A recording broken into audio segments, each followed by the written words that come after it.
Et salut à tous, c'est le Grenier d'Eliott, j'espère que vous allez bien, moi en tout cas ça va nickel. Donc voilà, aujourd'hui petite vidéo sur ma rentrée militaire qui a été très bonne cette fois-ci.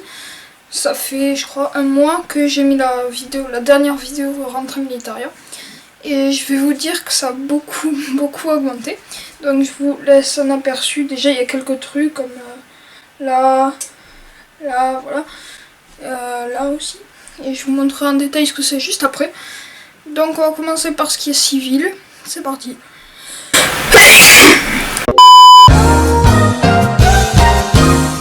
Alors niveau civil, pour commencer, on a un chapeau de femme. Voilà, donc les années 20-40 qui me va plutôt bien. Voilà, à ma taille, mais bon, je vais pas m'amuser à le mettre.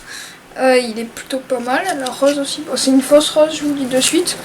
Et ma mère l'a acheté une brocante, je sais plus combien, mais je sais qu'elle l'a acheté pas très cher. Voilà. Après, on a un petit zippo comme ça, bon, que j'ai commencé à limer pour en faire un zippo US. Donc je vais le limer, le polir et mettre un produit pour empêcher qu'il rouille. Donc il marche, il faut juste remplacer là la tige, enfin là, oui la tige, et faut mettre de l'essence à l'intérieur sinon il fonctionne bien.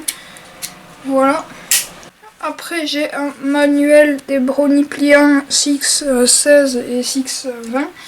Donc celui-là je l'avais déjà avant, mais je l'avais retrouvé dans les études de mes appareils photo, donc je l'ai mis là puisque il se peut que j'ai le brownie 16. Donc voilà, petit appareil photo pliant, appareil photo accordéon comme je l'appelle, très bien. Voilà, en fait je vous on se met comme ça, on regarde ici et on peut prendre la photo comme ça. Donc là vous verrez le plafond.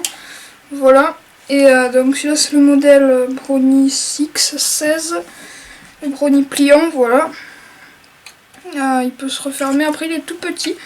Et ici il y a un petit truc que vous pourrez ouvrir pour mettre les cartouches dedans pour prendre des photos. Et dernier objet civil, je crois, c'est ça. Donc ça c'est un agenda de 1934, comme vous pouvez le voir. Il est en état assez négligé, mais honnêtement ça va. Pour 2 € dans une brocante, ça passe largement. Donc voilà, il y a encore des trucs dedans, des écritures, enfin voilà. J'ai pas trop pris le temps de le lire. Faudrait peut-être que je le prenne le temps. Il y a même des numéros de téléphone dedans. Bon, forcément, il marche plus. Mais voilà, il y a quand même des numéros de téléphone. Après, bon, c'est pas militaire, c'est pas civil. C'est entre les deux. Voilà, c'est quelques cartouches de calibre 12. Mais c'est vraiment... Je sais même pas pourquoi je les ai ramassées. Juste parce que j'ai essayé de trouver. Voilà. Mais ça sert un peu à rien.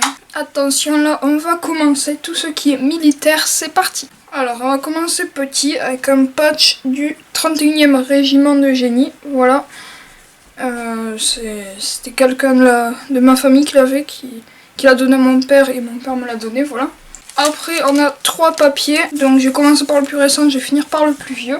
Ça, c'est un papier du comité départemental des mutilés, combattants et victimes de la guerre. Et d'après ce que j'ai compris, ici, là, c'est une sorte de somme d'argent qui est reversée aux blessés de guerre. Je sais pas du tout si c'est ça, s'il faut totalement... Enfin, c'est pas du tout ça. Donc si jamais vous avez plus de renseignements, venez me voir sur Instagram. Et voilà, pour me donner des renseignements sur ça, parce que vraiment je bloque, j'arrive pas à savoir ce que c'est. Après, on a une carte postale. Ah oui, j'ai oublié de préciser, l'autre papier est daté de 1941 je crois. Alors ici on a une carte postale allemande écrite par un français, je sais pas pourquoi, mais il y a des écritures en allemand dessus. Voilà, ici, là aussi. Je vais tout de suite vous la lire. Donc le 22 août 1918, chère sœur, par la présente tu me trouves en très bonne santé. Je souhaite qu'il en soit de même pour toi ainsi que pour la famille. Ici il a fait du 46 degrés de chaleur. C'est la première journée. Je n'ai pas eu de tes nouvelles depuis fort longtemps. J'espère en avoir prochainement. Et après, j'arrive pas à lire, voilà. Donc, cette lettre, comme vous aurez pu le comprendre, elle a été envoyée par quelqu'un. Cette lettre a été envoyée à la sœur de ce quelqu'un. Ce quelqu'un était apparemment un soldat. Ce soldat s'appelait Rescagnière Élysée, du 1er bataillon de la 4e compagnie. Et après, il y a son baraquement. La lettre était adressée à Mademoiselle Rescagnière Alizé de la Roquedolme, donc ça en arrière, c'est pas loin. Le dernier papier, le plus vieux, et franchement je suis contente de l'avoir, je vais pas vous mentir. Donc étrangement c'est le plus vieux et en même temps le mieux conservé. Alors c'est écrit sur une feuille A4, un peu en papier ciré. Vieux papier, voilà. Pas comme les feuilles que vous avez maintenant, non, là c'est beaucoup plus léger et beaucoup plus fragile, vous le sentez de suite.